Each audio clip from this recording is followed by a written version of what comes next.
This is Soldiers Radio News. I'm Sergeant Mike O'Brien.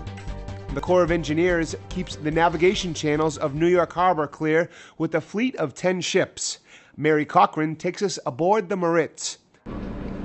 Typing, clicking, and jotting, all in a typical day's work in an office that's anything but. This office floats, letting these guys see what our eyes can't. I perform hydrographic surveys. Using sound beams to map the ocean floor, 101 beams that are going down to the bottom. the Maritz builds a virtual model. Looking at 400 lines now. So accurate, it's like seeing more than 45 feet below the surface.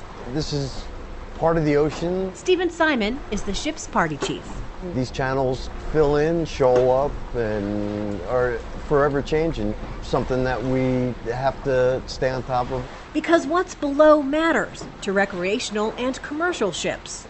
You know, we have a lot of trade that comes into the harbors. In fact, more than 1 million containers pass through the New York Harbor each year. We have to make sure that passage is available for all the vessels that come through.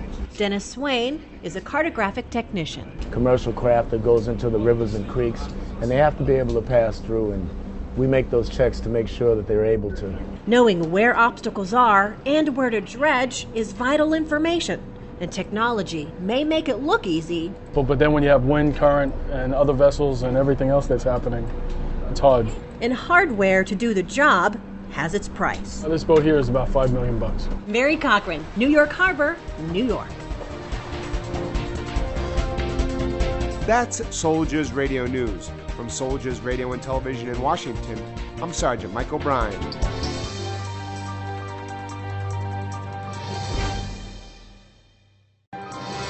This is Soldiers Radio News.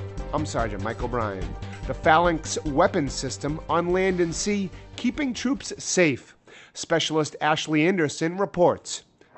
It has a nickname, R2-D2, with a couple of unmentionable attachments. This robot look-alike, known as the Phalanx Weapons System, acts as an eye in the sky for Victory Base Complex in Baghdad. Raytheon Field Service Representative Mr. Eric Petty says, The CRAM counter-rocket artillery mortar was born about 4 years ago due to the fact that IDF was the #1 threat in theater at that time. We brought this system in, put the first one in place within 6 months of actual designing it, and immediately saw what we could do with it. Navy Fire Controlman First Class Daniel Parsons states, Phalanx is just one part of the CRAM system. It's used to intercept different threats that come to the base. For the soldiers and sailors of Task Force Iron Shield, operating the Phalanx is just their everyday job. But for the thousands who live under its protection, it may mean the difference between going home at the end of their tour or not. Reporting for Multinational Division Baghdad, I'm Specialist Ashley Anderson. Sergeant Major of the Army Kenneth Preston challenged non-commissioned officers to be experts in their field. During a ceremony to celebrate the year of the NCO, Preston addressed soldiers about the importance of being the best at what they do. Some examples include pursuing awards like the Expert Infantryman's Badge, the Silver Spurs for Cavalrymen, and other commendations. The Fort Myer, Virginia ceremony combined a traditional pass and review with an NCO induction ceremony for 29 soldiers.